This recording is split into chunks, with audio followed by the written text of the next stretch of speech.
فرض کریں آپ نے ابھی اپنی گاڑی خریدی ہے لیکن اس گاڑی کا پہلا انسٹالمنٹ نہیں دیا ہے۔ اللہ نہ کرے پہلی انسٹالمنٹ سے پہلے ہی اس گاڑی کا ایکسیڈنٹ ہو جائے، یا کبھی آپ کا برانڈ نیو موبائل خریداری کے پہلے ہی ہفتے چوری یا گم ہو جائے، یا چلتا ہوا کاروبار خسارے میں جا رہا ہو۔ تمام تر کوششوں کے باوجود کسی ظاہری خرابی کی وجہ سے ٹھپ ہو جائے تو کہا جاتا ہے کاروبار پر نظر لگ گئی ہے۔ پھلدار درختوں کو اور فصلوں کو بھی نظر لگ جاتی ہے۔ بچوں کی معصوم اور بھولی بھالی صورت بے ساختہ حرکتوں پر اکثر نظر لگ جاتی ہے، جس وجہ سے بچے میں کھانے پینے کی رغبت کم ہو جاتی ہے۔ یوں نظر لگنے سے بچے خاموش رہنے لگتے ہیں۔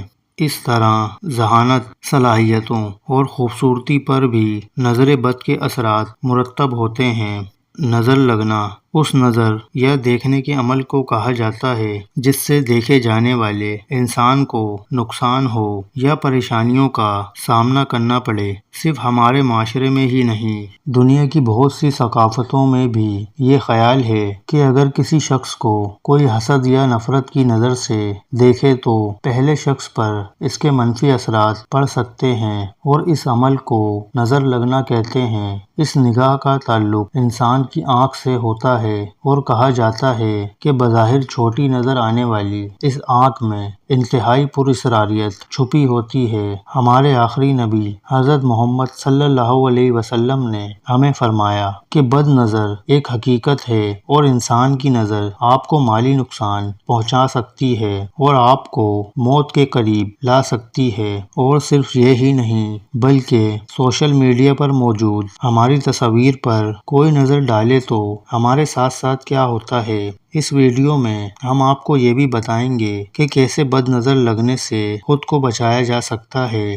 ناظرین، اس کائنات میں ایسے اثرات موجود ہیں جنہیں سائنس آج تک سمجھنے سے قاصر ہے، جیسے کہ ایک انسانی آنکھ کسی دوسرے انسان کے لیے بڑی پریشانی کا باعث بن سکتی ہے۔ یہ ایک حیران کن عمل ہے کہ کیسے ایک انسان کے دیکھنے سے کسی دوسرے انسان کو نقصان پہنچ سکتا ہے۔ سائنس کا ماننا ہے کہ ایک انسانی آنکھ میں ایک نامعلوم انرجی ہوتی ہے، اور یہ انرجی اتنی طاقتور ہوتی ہے کہ جس کے بارے میں ہم سوچ بھی نہیں سکتے۔ تو اب ہمیں کیسے پتہ چلے گا کہ ہمارے اوپر کسی بد نظر کا سایہ ہے؟ تو ہم اس بد نظر کو اپنے آپ سے کیسے دور کر سکتے ہیں؟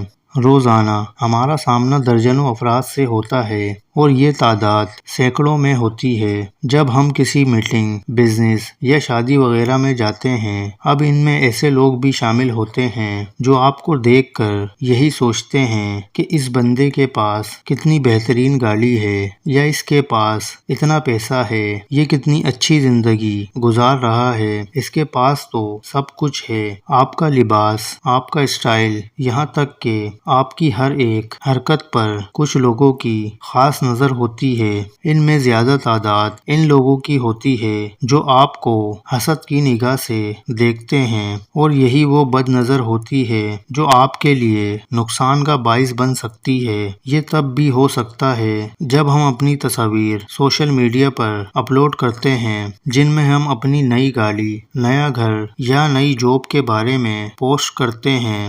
رسول اللہ صلی اللہ علیہ وسلم کے وقت عرب میں ایسے لوگ موجود تھے جو نظر لگانے میں شہرت رکھتے تھے، اور ان کی یہ عادت تھی کہ دعویٰ کر کے نظر لگاتے تھے، اور جس چیز کو نقصان پہنچانے کے ارادے سے دیکھتے تو ان کے دیکھتے ہی وہ چیز تباہ ہو جاتی تھی۔ تبلیغی اسلام کے موقع پر کفار نے ان افراد کی خدمات میں حاضری کی، مگر اللہ نے حضور صلی اللہ علیہ وسلم کو ان کے شر سے محفوظ رکھا، اور ان پر نیتوں کے تمام حربے ناکام ہو گئے۔ ان کی اس شر انگیزی کو قرآن مجید میں اللہ یوں فرماتا ہے، اور بے شک کافر لوگ جب قرآن سنتے ہیں تو ایسا لگتا ہے کہ آپ کو اپنی حاسدانہ بد نظروں سے نقصان پہنچانا چاہتے ہیں، اور کہتے ہیں یہ دیوانہ ہے۔ رسول اللہ صلی اللہ علیہ وسلم نے فرمایا، نظر لگنا حق ہے، نظر بد انسان کو موت تک اور اونٹ کو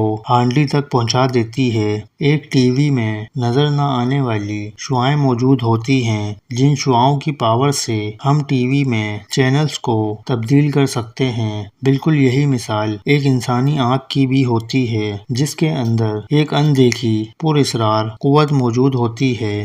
سائنسی نقطہ نگاہ سے دیکھنے کا عمل مرحلہ وار طریقے سے پورا ہوتا ہے۔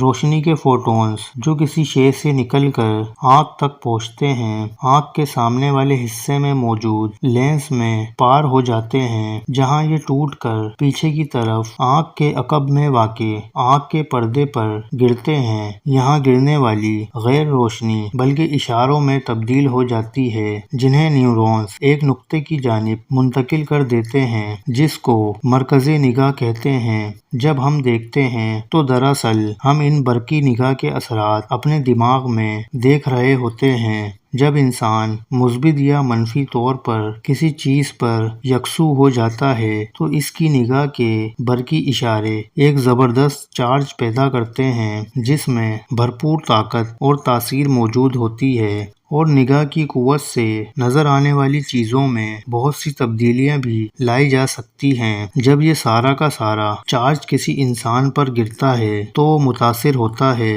اور اسی کو نظر لگنا کہتے ہیں۔ نظر کی قانون کی وضاحت کرتے ہوئے معروف روحانی بزرگ حضرت خواجہ شمس الدین عظیمی اپنی کتاب ٹیلی پیتھی میں تحریر فرماتے ہیں، آدمی دراصل نگاہ ہے۔ نگاہ یا بصارت کسی شے پر مرکوز ہو جاتی ہیں تو اس شے کو اپنے اندر جذب کر کے اسکرین پر لے آتی ہیں، اور دماغ اور نگاہ کی مرکزی حرکت کسی آدمی کے اندر کسی قوت کو جنم دیتی ہے، اور قوت ارادی سے انسان جس طرح چاہے کام لے سکتا ہے۔ اسلام میں بھی نظر کا ذکر کثرت سے موجود ہے۔ یہ نظر کسی بھی وقت ہم پر حملہ آور ہو سکتی ہے، لیکن ہمیں اس کا علم نہیں ہوتا، اور جب علم ہوتا ہے تو ہمیں اپنے اندر شدید بے چینی محسوس ہوتی ہے، جس سے ہمارے ساتھ برا بھی ہو سکتا ہے۔ ایک خیال یہ بھی کیا جاتا ہے کہ پانی میں ایک خاصیت موجود ہوتی ہے جو ہمارے جسم کو بد نظر سے بچا سکتا ہے۔ حضرت عبداللہ بن عباس رضی اللہ تعالی عنہ سے روایت ہے کہ رسول اللہ صلی اللہ علیہ وسلم نے فرمایا کہ نظر حق ہے۔ اگر کوئی چیز تقدیر کو کاٹ سکتی ہے تو وہ نظر ہے، اور جب تم سے نظر کے علاج کے لیے غسل کرنے کے لیے کہا جائے تو غسل کر لو۔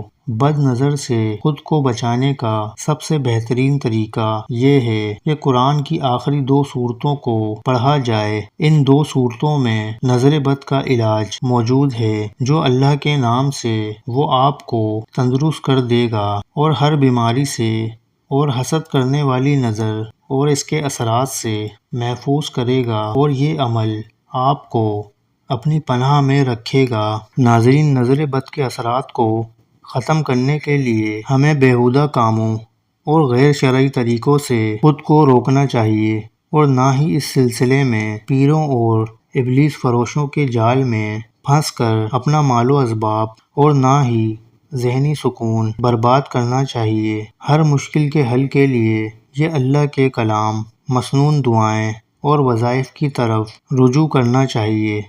ناظرین، مزید ایسی معلوماتی ویڈیوز دیکھنے کے لیے ہمارے یوٹیوب چینل رمضان خان انفو کو لازمی سبسکرائب کریں۔